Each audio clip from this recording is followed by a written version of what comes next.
Okay, let's get after it. Knee inversions. Another super simple thing, another super potent thing. Here we go. Let me set you down. You hear me? Okay. Here we go. The hips are amazing things, but mostly we use them to go forward and back. We sit in chairs, we sit in cars, we sit in desks, and all this stuff.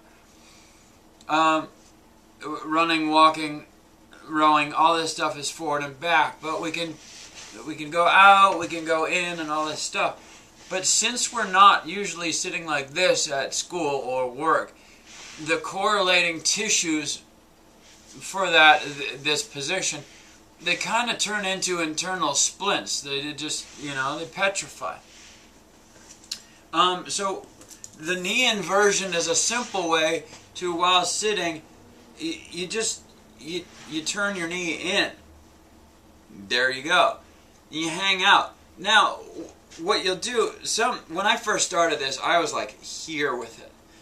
But all it is the rotation of the thigh bone, femur, and hip, and it's a ball and socket, and it's just the roll. And then if you're used to it or not used to it, you'll feel, your body will be like, oh, here's where we're not used to it. Here's a place where we're not used to it. So what's going to happen is you just hang out and you listen to it. If you want to, you can say here, wait a minute. Okay, I'm back. Okay, if hanging out like for a while isn't comfortable, like when you pull it out, it's going to be like, oh my gosh, you're like the bookends of the muscle group, like the tendons are going to be a bit achy and some ligaments might feel a bit sore. So what you do is you get some rad clothing or a pillow or something. So here, watch. When I invert this knee, like I can comfortably, it's just above the floor. So I'm going to put the clothes in so I can hang out higher than the red zone. Like for me, floor was kind of running in the red. But if I throw that in, what happens is my brain, I don't have to hold my body up into the comfort zone. I can relax. The messages of relax are being sent down and through. So you can hang out, and the tissues are saying, hey, the brain's saying we can chill. Let's all chill. So the catharsis, I don't know what you freaking call it, but the depth of the tension release, well, it deepens. Neat, I'm eloquent tonight. So you hang out like that. You can press down and flex and relax and flex.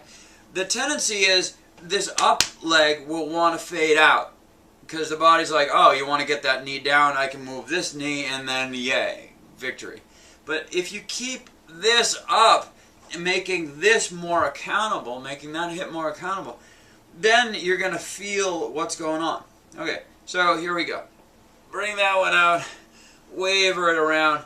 Now, that achiness or whatever you feel, this is not a bad thing. It's just ice on the wires. It's the rust and dust that's accumulated just because we've been going, forward and back for more of our day than we've been going side to side. So we got to get into dismantling the tension buildup in the harder tissues of the body, tendons and ligaments. Because in athletics, or even in non-athletes, the rigidity of the body, muscle tissue is softer. Look at that action. Muscle tissue is a lot softer. The bookends and the harder tissues, the cords and stuff, you can feel them. If you go into the textures of things, the tighter the ligaments and tendons are, then it makes it a harder, much more difficult time for your pliability and dynamic action, and even your recovery. So, to get into the achiness, to sit in positions for longer periods of time, you're accessing more of the harder tissues of the body.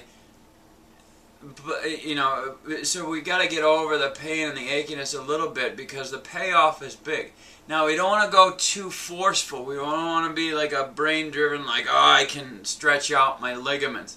Yeah, you got to be a bit humble about that. So what we want to do is just hang out supported, and then have messages of chill, not like do what I say. If we have messages of chill being sent, then the body comes out of the red zone. The messages are chill, and the tissues say, "What's up? It's a nice day. We can let go of this tension, that tension, this tension, that tension." And your pliability and comfort level, and even your recovery time, you'll see positive responses. So knee inversions. Don't let the top knee fade out. Even steer it back in, because the accountability of this is what we're going for. So it's just boom or boom, and then you can waver it as if you're doing it in a warm-up scenario. You can hold still in a hangout scenario, or you can, if you want to get it up and running, you move. Now, for athletes that do multi-directional sports, like multi-directional thons, like with football or hockey, or all you guys out there that have to turn and twist and push and exert in a different direction, this is going to be super helpful, so you don't tweak a rusty group, so you don't tweak a rusty muscle group or a ligament or a tendon.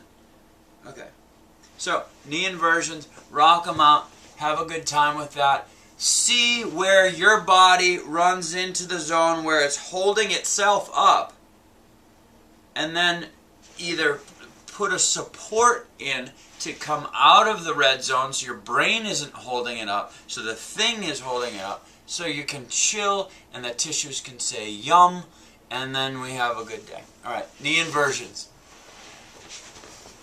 Live the dream.